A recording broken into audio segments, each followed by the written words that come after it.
அப்போஸ்தலருடைய நடபடிகள் 7ஆம் அதிகாரம். பிரதான ஆசாரியன் அவனை நோக்கி, காரியம் இப்படியா இருக்கிறது என்று கேட்டான். அதற்கு அவன், சகோதரரே, பிதாக்களே, கேளுங்கள். நம்முடைய பிதாவாகிய ஆபிரகாம் காரானூரிலே குடியிருக்கிறதற்கு முன்னமே மெசபத்தோமியா நாட்டிலே இருக்கும்போது மகிமையின் தேவன் அவனுக்கு தரிசனமாகி, நீ உன் தேசத்தையும் உன் இனத்தையும் விட்டு புறப்பட்டு நான் உனக்கு காண்பிக்கும் தேசத்துக்கு வா என்றார்.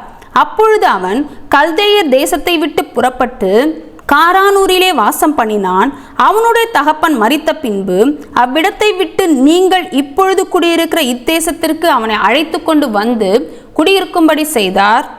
இதிலே ஒரு அடி நிலத்தையாகிலும் அவனுடைய கையாட்சிக்கு கொடாமல் இருக்கையில் அவனுக்கு பிள்ளை இல்லாதிருக்கும் போது உனக்கும் உனக்கு பின்வரும் உன் சந்ததிக்கும் இதை சுதந்திரமாக தருவேன் என்று அவனுக்கு வாக்குத்தத்தம் பண்ணினார்.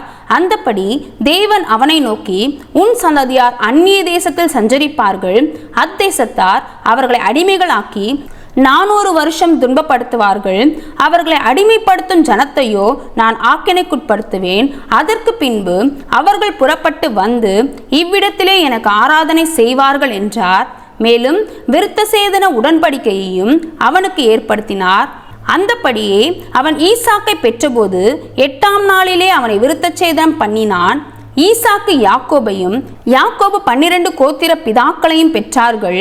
அந்த கோத்திர பிதாக்கள் பொறாமை கொண்டு யோசேப்பை எகிப்துக்கு கொண்டு போகும்படியாக விற்று போட்டார்கள்.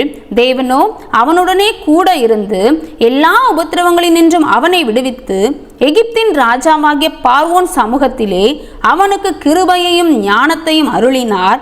அந்த ராஜா அவனை எகிப்து தேசத்திற்கும் தன் வீடு அனைத்திற்கும் அதிகாரியாக ஏற்படுத்தினான். பின்பு எகிப்து, கானான் என்னும் தேசங்களில் எங்கும் பஞ்சமும் மிகுந்த வருத்தமும் உண்டாகி நம்முடைய பிதாக்களுக்கு ஆகாரம் கிடையாமற் போயிற்று.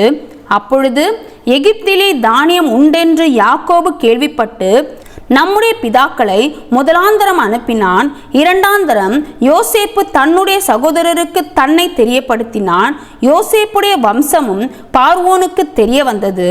பின்பு யோசேப்பு தன்னுடைய தகப்பன் யாக்கோபும் தன்னுடைய இனத்தார் யாவருமாகிய 75 பேரை அழைக்க அனுப்பினான். அந்தப்படி யாக்கோபு எகிப்துக்கு போனான். அவனும் நம்முடைய பிதாக்களும் மரித்து அங்கே இருந்து சீகேமுக்கு கொண்டு வரப்பட்டு ஆபிரகாம் சீகேமின் தகப்பனாகிய ஏமோருடைய சந்ததியாரிடத்தில் ரொக்க கிரயத்துக்கு வாங்கியிருந்த கல்லறையில் வைக்கப்பட்டார்கள்.